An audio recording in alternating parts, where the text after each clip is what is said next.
semuanya, gimana akhir pekannya? Mudah-mudahan bisa melepas penat ya, sehingga hari Senin siap kembali semangat. Tapi kalau saya Kak Ros setiap hari semangat menemani Anda di acara Ruby No Secret.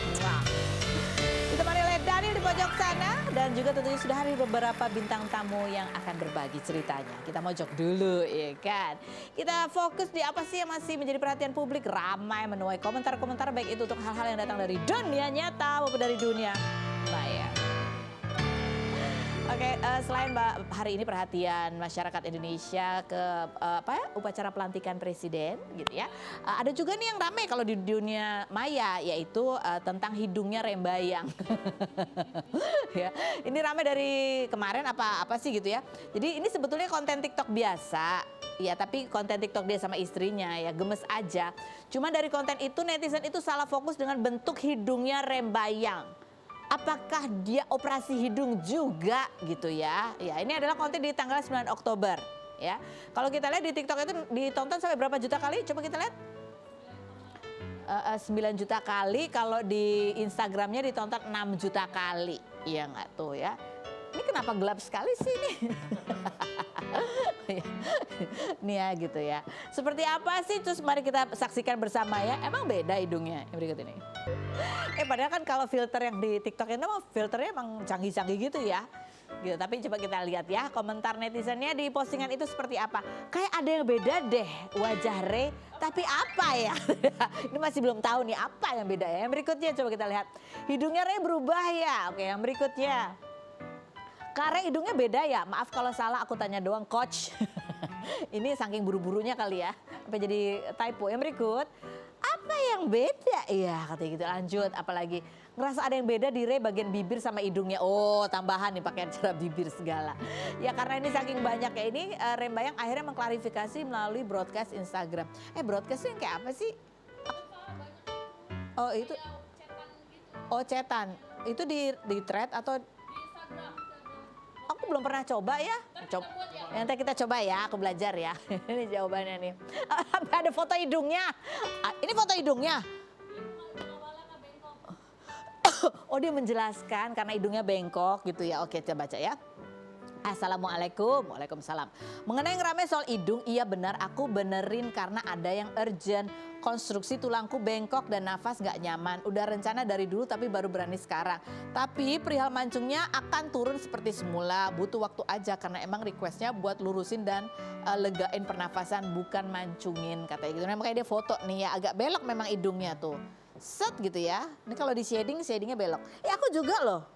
Aku juga loh hidungku. Iya kan? Aku coba di close up deh nanti supaya kalau aku lagi benerin hidung. Ya, lihat nggak hidungku bengkok sebelah nih. Ke sebelah nih tulangnya di sini nonjol, ya. Oke, ini tolong didokumentasikan ya. Jadi kalau seandainya berubah, aku udah bilang kalau hidungku memang bengkok ya tulangnya. Oke. Kita lihat ya perbedaan wajahnya 2020 sampai yang sekarang hidungnya. Ini gelap banget sih. Ini aja. Oh ini ya kalau ini memang agak lebih lurus ya.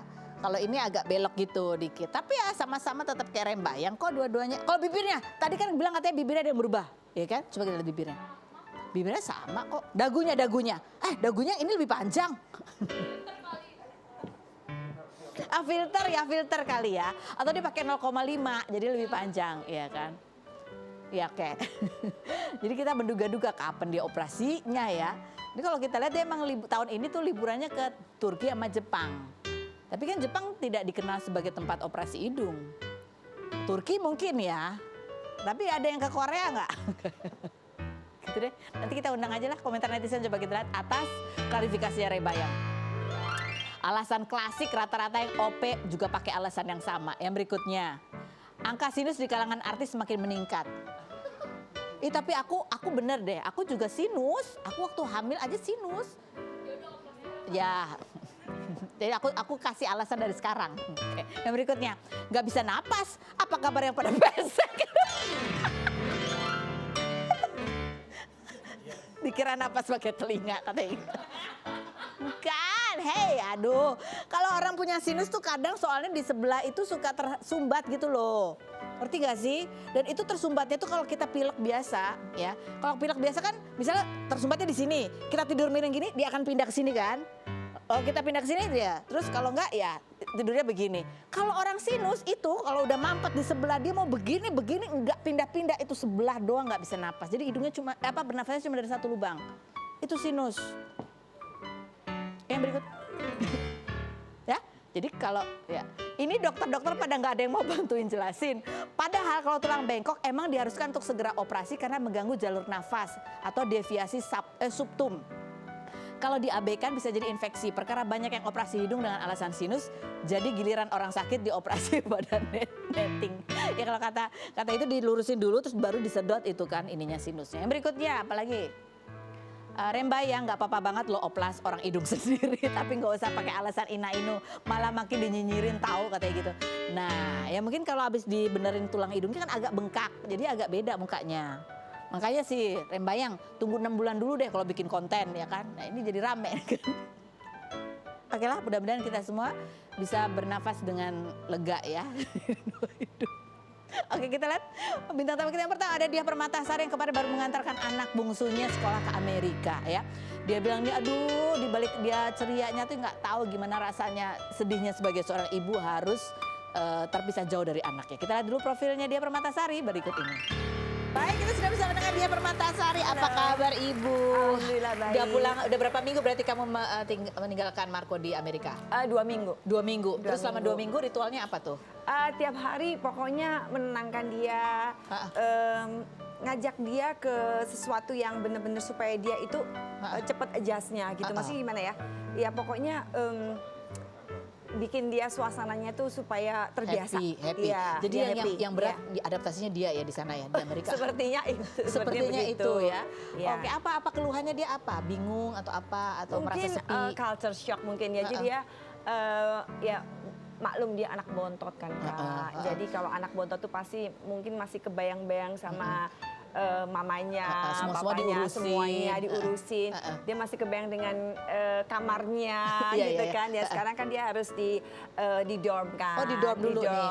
Dan dia punya teman baru kan di dorm. Jadi benar-benar penyesuaian. Iya, gimana sih suasana baru, apa jauh sama keluarga itu kan nggak gampang ya. Betul. Ini ada postingan kamu dan captionnya, coba kita baca captionnya dia ya.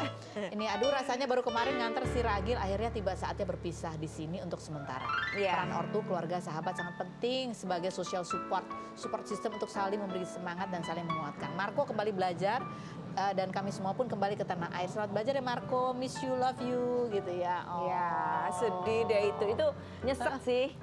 Kenapa gimana? Iya nyesek pas lagi berpisah itu emang rasanya kan saya kurang lebih 3 minggu ya nemenin dia, bener-bener dia saya biasakan dulu, saya nggak mau terlalu cepet ninggalinnya dia, jadi biar dia pelan-pelan berkenalan dengan teman-temannya, dengan suasananya, terus kita juga pelan-pelan ninggalin dia gitu, jangan langsung berat gitu, jadi dia juga harus biasa. Ya kita berpisahnya di kampusnya dia. Jadi kita semuanya sekeluarga nemenin dia di kampus. Terus kita makan sedikit, makan siang deket kampus. Habis dari kampus itu, udah di situ perpisahannya. Aku nggak mau lihat mukanya dia karena dia udah kelihatan udah kayak, gimana gitu. Ini kalau ingat-ingat aja Ibu sedih. Tapi aku nggak mau nangis karena kalau aku nangis nanti dianya juga sedih. Jadi aku berusaha untuk nahan, tapi sininya sakit banget sampai di mobil, sampai menuju ke bandara itu rasanya Kak, aduh sakit banget, tapi ya udah gitu. Kalau dulu sama waktu kakaknya gimana? Sama gitu juga rasanya? Kakaknya lebih berat lagi. Saya nangisnya sampai yang begitu nggak bisa ditahan ya? Iya, sampai nggak tahan, sampai suamiku bilang kamu nggak bawa ember tuh sekalian gitu. Karena kakaknya dulu SMA. Dari SMA umur lebih muda lagi. Lebih muda 16 tahun. Dan di kota yang lebih kecil dan benar-benar jauh dari kota malah ya kayak di suburb gitulah. Jadi dia itu kalau yang kakaknya dulu juga sama video callan juga berapa minggu? Kakaknya nggak sama sekali. Kakaknya justru tough banget. Kakaknya lebih tough. Kalau ini hampir tiap pagi. Tiap pagi. Jadi jam berapa tuh di sana berarti? Pokoknya di sini jam 8-an, di sana kurang lebih jam 6 sore atau jam 7-an malam gitu. Dia habis pulang dari kampus biasanya telepon. Oke. Jadi gimana persiapan kamu kan kantor bertahap ya? Di Ya, sana kan ini apakah dia udah diajarin apa tuh nyuci baju, nyetrika, masak tuh gimana? Ya, jadi saya bilang simpel-simpel aja. Kalau memang misalkan kan itu uang jajan apa segala macam udah termasuk di dalam sekolahnya itu. Jadi saya bilang kalau kamu makan udah makan di kantin aja. Karena kantin itu sampai malam juga ada. Terus kamu semuanya kamu lakukan di ini. Terus ada kayak dapur khususnya. Nah, di mana dapur khususnya itu untuk pelajar dan satu floor sama yang lain-lain dormnya sama. Jadi dia keluar dari kamarnya udah langsung seberangnya udah ada dapur. Dia bisa masak-masak sendiri. Dia masak sendiri. Udah belajar masak tapi yang simpel-simpel, tapi kan dia tuh namanya cowok ya, nggak mau ribet. Jadi ya maunya yang udah langsung jadi beli aja. Iya, langsung. Terus soal nyuci baju apa ngurusin apa Iya harus. Saya perintilan. bilang ini spray harus dicuci paling nggak seminggu sekali. Saya bilang nanti gatal-gatal gitu.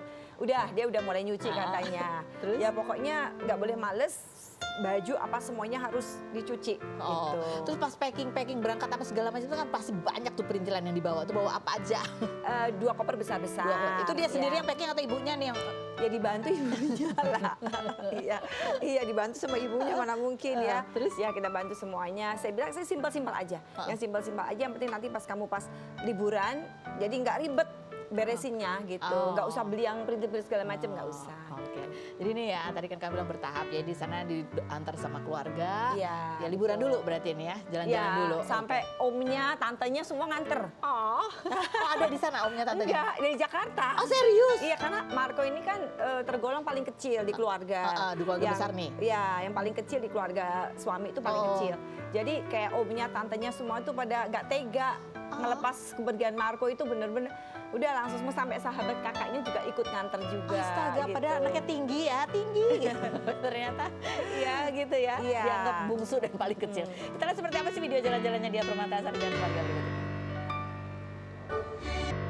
Jadi kamu 3 minggu kan di sana? 3 minggu. Jadi berapa liburannya, jalan-jalannya berapa lama tuh? Ya selama 3 minggu itu saya nggak kemana-mana, hanya di kota itu aja? Karena begitu saya sampai 2 hari kemudian Marco udah mulai kuliah. Langsung? Ya, langsung kuliah. Jadi dia tinggal di dorm tuh? Di dorm, kemudian ada satu tempat ya kita adalah kita untuk tempat ya. Sewa juga sewa gitu. Kemudian si Marco bisa bolak-balik, jadi kita biasain juga gitu. Jadi dia belum dia tetap harus di dorm harus. Kalau bisa tetap. Tapi makan siang bisa. Bareng sama kita melipir, malamnya masih sama kita melipir, malamnya suruh di dorm lagi sama bapaknya karena kalau nggak begitu nanti nggak terbiasa. Apa dia cerita apa selama adaptasi itu, dia bilang apa yang apa jadi, gitu keluhannya? Enggak sih, dia happy, cuman dia memang dia mungkin baru adjust kamarnya mungkin kalau dorm itu kan kamarnya kecil. Cuma sebenarnya nggak kecil-kecil amat, emang ya begitu. Tapi cukup ya, kakinya kan dia panjang banget tuh. Nah itu kakinya saya kesian karena kan dia kakinya ada headband yang dua-duanya ada begini. Jadi kalau dia udah melorot sedikit kan nggak mungkin kan dia hampir 2 meter kan. Dia tingginya kan 2 meter kurang 2 cm kurang lebih ya. Jadi kalau dia melorot sedikit ya pasti udah mentok, nggak mungkin. Jadi mesti ke atas atau mungkin diganjel sama bantal. Udah saya ajarin Karus. Saya ajarin. Pokoknya kan kaki kamu diganjel sama bantal itu supaya lurus tidurnya. Kasihan sih. Terus sebenarnya berdua berarti satu kamarnya itu berdua. Tapi ada tempat tidurnya 2. Tempat tidurnya. Itu apa, teman sekamarnya dari negara mana? Kalau nggak salah dari Kambodia. Sama-sama dari Asia. Dan dari Indonesia itu kalau nggak salah cuman satu lifting sama dia itu cuman 3 orang Indonesianya sama dia. Tapi nggak dari sekolah yang sama ya? Nggak, beda. Jadi ketemunya di sana. Gitu. Terus apalagi yang dia ngasih nanya, ini gimana gitu, ada nggak? Paling-paling dia kalau selalu gini, Mama fotoin, videoin kamarku di rumah. Ternyata dia kangen-kangen sama dia di rumah gitu. Si mbaknya juga kan masih ada, babysitternya itu masih ada. Iya, dari kecil ya masih. Dari bayi itu masih ada. Itu suka yang minta video call, tapi yang minta video call si mbaknya. Kangen mbaknya sama Marco. Kangen. Ya, Kak, cepet, Dek, cepet pulang. Bayi gedenya ya. Mbaknya nggak diajak juga ke Amerika buat nemenin Marco. Enggak gitu yang kangen, ya ampun, lucu banget sih. Tapi udah mulai happy. Tapi ibunya masih seneng ya, anaknya masih nyariin ya. Nanti coba kalau anaknya udah nggak nyariin baru. Jangan. Jadi sekarang ritualnya pagi-pagi ya? Pagi-pagi, pokoknya pagi-pagi dia udah pasti telepon. Dan itu memang saya udah biasain sih, kamu sebisa mungkin harus ngabarin setiap hari. setiap hari. Setiap hari. Iya. Catat ya Kalau kan. enggak aku gelisah Kak, aku gelisah ini kok anak enggak WA kok cuma contreng satu tuh deg-degan banget. Oh, ada apa gitu? Ada apa ternyata, Mam, aku tadi tuh lagi tes, tadi aku matiin handphone, kenapa Mak? Katanya, lah kan belum telepon. Ya ampun, lucunya. Gemes ya. Tapi untung dia masih ini ya. Kalau apa balasnya cepat ya. Cepet, dia cepet, alhamdulillah. Oke. Nah, kalau hubungan ibu dan anak yang berikut ini seperti apa? Ada Amanda Cesa dan mamanya Dina Risti. Kita lihat dulu profilnya dulu. Oke, kita sudah bersama dengan Amanda Cesa dan mamanya. Apa kabar, Bu? Baik, Aduh, ini kompak banget loh. Ungu ya. Ungu-ungu. Jadi kamu sering dikira ini kakaknya ya? Iya, pasti kalau ada orang yang kayak baru kenalan, misalkan nanya ke aku, itu kakaknya, enggak itu mami aku, pasti kayak gitu. Terus kamu gimana perasaanmu? Apa ya? Apa? Ya udah, apa? Soalnya banyak banget yang nggak percaya gitu, beneran itu maminya gitu-gitu. Maminya senang pasti ya? Seneng pasti lah, seneng banget. Tapi kalian emang sedekat itu? Sering curhat-curhatan gitu gak sih? Iya sih, aku kalau curhat apa-apa pasti ke mami soalnya. Semuanya? Heeh. Ada nggak yang ditutupin? Jujur? Ada lah, tapi ya, edit dulu kalau mau cerita pasti diedit iya. dulu sama dia. Kamu tuh cerita ketika lagi ongoing atau kalau udah selesai baru kamu ceritain? Tergantung sih. Tergantung. Kepengen ya, tapi ketika aku lagi pengen cerita apa, aku cerita gitu. Kalau enggak kayak aku nunggu mood dulu, baru aku cerita. Mood kamu atau moodnya Mood mama? aku. Iya. Ya gimana sih cara kamu membangun bondingnya sampai anak tuh ya masih mau cerita apa aja gitu? Emang Ya. dibiasain dari kecil? Sebenarnya kayak aku karena terbiasa sama ibuku dulu tuh gitu. Jadi kalau pulang sekolah misalkan dulu tuh aku suka cerita, bunda aku tuh gini bla bla bla di sekolah. Jadi aku terbiasa ngobrol gitu sama ibu aku. Terus aku jadi membiasakan diri ke dia tuh nanya kadang-kadang. Jadi terus aku menceritakan zaman dulu tuh mami kecilnya begini-begini. Jadi dia kepancing dong Saling buat cerita. cerita. Jadi kayak gitu aku memposisikan jadi kayak kita jadi kayak temen gitu loh. Aku begitu sih, dan untungnya anakku kan cewek-cewek tuh. Jadi kadang kita kalau kayak lagi itu girls talk gitu. Oh, girls talk ya. Iya. Bapaknya kemana bapaknya? Enggak tahu. Nggak ikut. Bapaknya tetap pendiam ya. Coba kita ada artikelnya tuh bunyinya. Lihat tuh, baca artikel yang tadi tuh, lihat. Ah, ini ya nggak kalah cantik dari Amanda Cesa sang anak. Ini 7 potret Dina Risti, istri Parto yang awet muda. Oh, wow. Nah, ini pernah ada cerita juga kan, kamu juga selalu ngantar anak-anak sekolah gitu ya. Dulu pernah ada momen kecelakaan waktu ngantar anak tuh, cerita Oh, itu iya. umur berapa waktu itu dia? Waktu masih SD ya, masih iya. SD kayak anakku yang kecil tuh masih umur kakak adik emang Oh, TK nggak tahu kali ya, deh, ya, TK. Kayak masih TK. Jadi dulu aku sempat pertama tinggal di Bekasi, terus kita akhirnya pindah ke Jakarta, di apartemen di Jakarta, di Tamrin. Tapi sekolah nggak mau pindah dong, Tetap di Bekasi. karena dia mungkin udah comfort sama teman-temannya di Bekasi. Terus aku mau pindah sekolah ke Jakarta, dia nggak mau, oke. Akhirnya tetap sekolah di Bekasi, tiap hari pagi berangkat ke Bekasi, pulang sore kan, balik lagi ke Jakarta tiap hari. Akhirnya di suatu saat itu aku pulang udah kecapean mungkin ya, maghrib gitu kan, pulang di jalanan tuh depan daerah Tebet situ. Padahal macet, cuman aku salah nginjek, jadi aku injek gas. Terus? Hancur mobilku. Terus? Ya jadi aku menabrak taksi, depannya ada lagi mobil kayak Avanza gitu. Dan itu aku udah berdarah-darah nih, aku hancur. Jadi aku emang salah sih, ada kan di setir suka ada mainannya tuh, yang suka buat puter-puter itu, ya kan? Suka buat supaya lebih gampang muter. Aku pasang itu. Jadi tuh mentok kena gigi, mentok kena ini mulut aku tuh kayak berdarah semua gitu. Aku udah gak nyadar, kayak aku ngeliat anakku, dia untung mau duduk waktu itu di posisi lagi tidur, lagi tidur gitu. benar. Dia merasa ke kolong, anakku yang belakang sama suster dipegang tuh dia mental Karena kursi. kena kursi depannya aja sih dia, susterku juga. Dan aku kena setir sana, dan aku airbag nggak nyala mungkin karena nggak kencang ya, maksudnya bukan dari ngebut. Bukan lagi jalan. Terus? Cuman aku kena mainan setir itu, jadi aneh aku kayak pada pecah semua nih bibirku. Udah terus tiba-tiba aku diketok-ketok keluar karena mobil yang punya depan, taksi itu iya. marah-marah semua kan. Pas dia ngeliat aku udah berceceran darah gitu, aku juga nggak tahu kok darah banyak banget di sini ya. Ya udah terus mau dipanggil ambulans kan, terus akhirnya enggak aku masih bisa, aku bilang gitu nggak apa-apa cuma pakai tisu-tisu doang. Akhirnya diantar ke Medistra masalah. Itu ya. Terus akhirnya dari sejak itu gimana? Akhirnya sekolahnya langsung pindah. Kita enggak lama kita pindah lagi rumahnya. Pindah lagi Rumahnya rumah. ya pindah. Ke Bekasi lagi. Sekolahnya enggak. Ke daerah Bekasi lagi. Iya. Balik lagi ke rumah. Balik lagi ke rumah akhirnya. Jadi nggak jadi di apartemen, udah bilang kayak gitu deh. Oke. Mas Parto gimana reaksinya waktu kamu terjadi kecelakaan itu? Dia lagi syuting OVJ waktu itu. Terus? Iya, dia juga sempat bingung kan, tapi kan syuting belum bisa ditinggal tuh, masih juga kebingungan gitu. Akhirnya segala lama dia nyamperin sih. Nyamperin Tapi dia gitu. langsung jawab, kan dia gitu kebiasaannya katanya kalau kamu WhatsApp pagi bisa dijawab benar. nanti besok paginya baru Iya, jawab. iya, nge-WA nih. Kamu udah makan siang belum? Terbalasnya malam. Udah. Ya udahlah, udah malam, masa belum makan siang? Udah pertanyaan baru itu, udah makan malam belum gitu ya. Kamu anak-anak juga kalau WhatsApp sama ayah juga gitu? Iya, jadi di telepon juga kadang-kadang, padahal kan seringnya main game kan, tapi di telepon nggak diangkat-angkat gitu. Oh, jadi teleponnya selalu dipegang, tapi main game? Kayaknya di silent apa gimana nggak ngerti. Nggak masuk gitu notifikasi dah. Kita telepon tuh kayak nggak pernah ngangkat ya. Iya. Terus dia pernah jadi, dulu sempat jadi berantem nih gara-gara itu? Sebenarnya enggak sih, biasa ya. Cuman ya Ya juga sih kita jadi ngerti gitu, udah Papa emang kalau di telepon susah udah. susah. Datengin aja lah. Iya, dia paling susah di Iya. telepon. Susah banget. Pas susah di teleponnya, jadi mendingan langsung datengin aja ya. Oke, baiklah. Ini ngomong-ngomong soal kekompakan ibu dan anak, ini ada video kebersamaan mereka. Seperti apa? Kita lihat yang berikut. Baiklah, nah sekarang ya untuk semakin membuat bonding mereka semakin erat ya, kita dudukkan mereka di sini dan kita memasuki ruang gelar perkara. Aduh, apa nih? Oke, silakan ya. Aduh, udah Kamu boleh gelap mengeluarkan unek-unek, aku juga boleh mengeluarkan Aduh, unek-unek ke apa ya? anaknya, kamu ke ibunya. Mah, tolong kurang-kurangin ini, Mah, stop ini. Amanda, hentikan kebiasaan ini, oke? Stop apa? Kita mulai dari sekarang, silakan Amanda dulu. Mami, stop belanja online terus-terusan. Paket menumpuk di Daristi semua isinya. Itu rekreasi. Biasanya kan Ya, kita hiburan butuh ya. rekreasi malam-malam Betul. shopping online shopping. Oke, stop apa? Stop begadang. Dia begadang mulu, tidurnya jam 4, kadang-kadang ntar jam 5. Kalau aku tiba-tiba jam 3 masuk kamarnya tuh masih nonton atau masih ngeteleponan atau ngapain. Oke, stop apa? Mami, stop. Apa ya? Aduh, apa ya? Kesalahan mamaku. Aduh, nggak ada lagi. Nggak ada. Apa ya? Oke, Mama ada.